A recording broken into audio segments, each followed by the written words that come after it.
سیدنا حضرت عبداللہ رضی اللہ عنہ بیان فرماتے ہیں صحیح بخاری کے حدیث سے کہ ایک شخص نبی کریم صلی اللہ علیہ وسلم کی خدمت میں حاضر ہوا اور عرض کی کہ ای الاسلام خیر یا رسول اللہ، اے اللہ کے رسول صلی اللہ علیہ وسلم جی، دین اسلام میں بہترین عمل کون سا ہے جس کا اجر زیادہ ہے، جو اللہ کو زیادہ پسند ہے دین اسلام میں؟ تو آپ نے دو عمل بتائے، فرمایا کہ تطعم الطعام وتقرأ السلام علی من عرفت ومن لم تعرف۔ فرمایا کہ بھوکے کو کھانا کھلانا یہ سب سے بڑا اللہ کو پسندیدہ عمل ہے، اللہ کی مخلوق پر رحم کرنا۔ اب بھوک بہت بڑی سخت ضرورت ہے انسان کی کہ اس کو ختم کیا جائے، تو آپ نے فرمایا بھوکے، اب یہاں کوئی فرق نہیں بتایا آپ نے کہ وہ بھوکا مسلمان ہو تو پھر کھانا کھلانا ہے، مسلم ہو غیر مسلم ہو کوئی بھی ہو، جو بھوکا ہے چاہے وہ جانور ہی کیوں نہ ہو۔ اب مشہور واقعہ نا، وہ ایک گناہگار فاسقہ عورت، گناہگار عورت تھی اور اس نے ایک پیاسے کتے کو پانی پلایا تھا، تو کتنا اللہ کو پسند آیا، اللہ نے ساری زندگی کے گناہ معاف کر کے جنتی قرار دیا اس کو۔ تو آپ نے ایسے نہیں کہا کہ بھوکے کو کھانا کھلانا، بھئی کسی کو پیاس لگی ہے پانی پلا سکتے ہو تو پلاؤ، چھوٹی نیکی نہ سمجھو اس کو۔ کوئی بھوکا ہے بیچارہ، کوئی غریب ہے، اس کے گھر میں ہنڈیاں نہیں بنی ہے، کھانا نہیں بنا ہے، تو اس کے گھر میں کھانا پہنچاؤ، معمولی نہ سمجھو۔ ایک ایک عمل یہ ایسا ہے، ایک ایک بار کا کیا ہوا عمل ہماری ساری زندگی کے گناہ معاف کرا سکتا ہے اور ہمیں ہمیشہ کے لیے جنتی قرار دلوا سکتا ہے۔ اس لیے آپ نے کہا کہ میرے صحابی، اگر تو دین اسلام میں بہترین عمل پوچھتا ہے تو بھوکے کو کھانا کھلانے سے بڑا عمل کوئی نہیں۔ پہلا عمل آپ نے یہ بتایا۔ دوسرا آپ نے کہا وَتَقْرَأُ السَّلَامَ عَلَىٰ مَنْ عَرَفْتَ وَمَنْ لَمْ تَعْرِفْ، سلام زیادہ سے زیادہ کہا کرو چاہے تم کسی کو جانتے ہو یا نہیں۔ اب یہ ہمارے نزدیک فرق آ گیا ہے کہ جو ہمارے جاننے والے ہوتے ہیں ان کو تو ہم سلام کہتے ہیں، جو ہمارے جاننے والے نہیں ہوتے ان کو سلام نہیں کہتے۔ ہمارے جو مسلک کا ہے اس کو سلام کہیں گے، جو ہمارے مسلک کا نہیں اسے سلام بھی نہیں کہتے۔ ہماری برادری کا ہے تو سلام ہے، اگر ہماری برادری کا نہیں ہے تو سلام بھی نہیں کہیں گے۔ نہیں، آپ صلی اللہ علیہ وسلم کا واضح فرمان، صحیح بخاری صحیح مسلم، آپ نے کیا فرمایا؟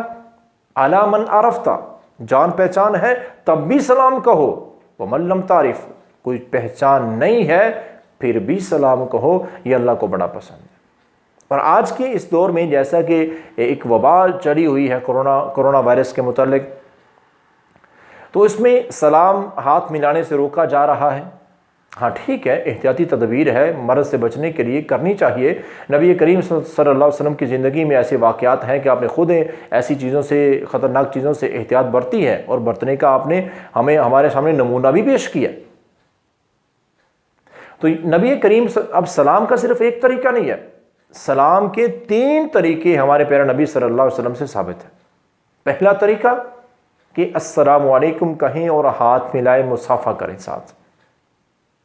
اور دوسرا طریقہ دور سے السلام علیکم کہہ دیں بس۔ مثال کے طور پر آپ مسجد میں آتی ہیں، مسجد میں کافی لوگ بیٹھے ہوئے ہیں، اب ان سب سے مصافحہ کرنا ضروری تھوڑی ہے۔ السلام علیکم کہیں، کچھ لوگ بیٹھے ہوئے ہیں، سلام کہیں اور بیٹھ جائیں، یا سلام کہیں اور گزر جائیں، یہ دوسرا طریقہ۔ پہلا طریقہ کیا؟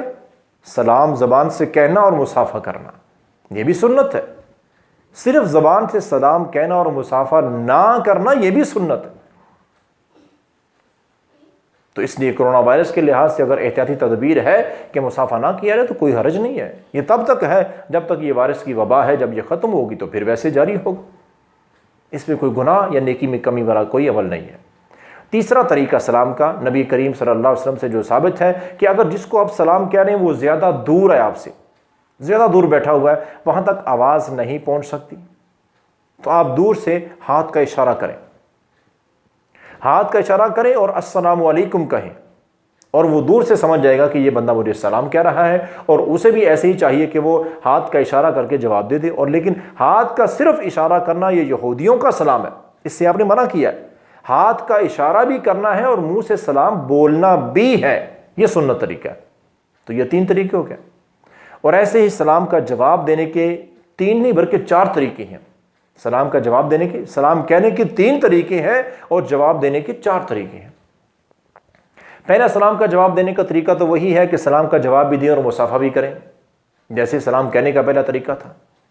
اور دوسرا طریقہ یہ ہے جیسے سلام کہنے کا دوسرا طریقہ تھا کہ صرف منہ سے سلام کہہ دیں اور دوسرا بندہ منہ سے جواب دے دے. تیسرا طریقہ دور سے ہاتھ کا اشارہ بھی کریں اور سلام کا جواب بھی دیں، یہ تیسرا طریقہ.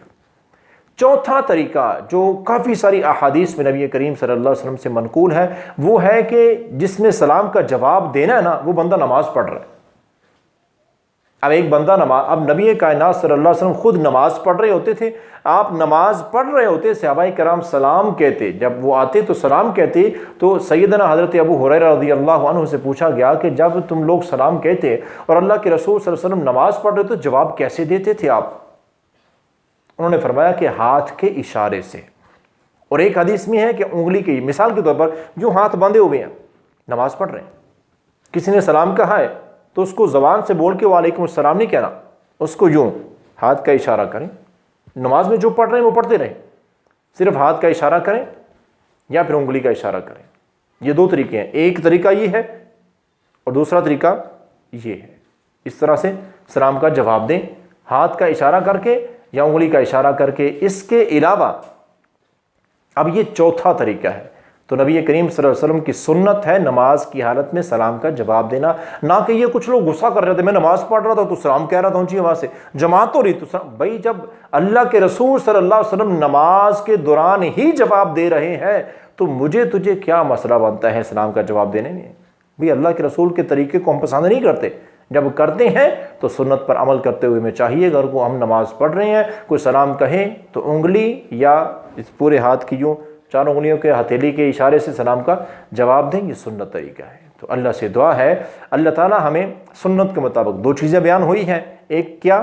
بھوکے کو کھانا کھلانا، پیاسے کو پانی پلانا، اور دوسرا سلام کو عام کرنا. اللہ سے دعا ہے اللہ تعالیٰ ہمیں عمل کی توفیق عطا فرمائے.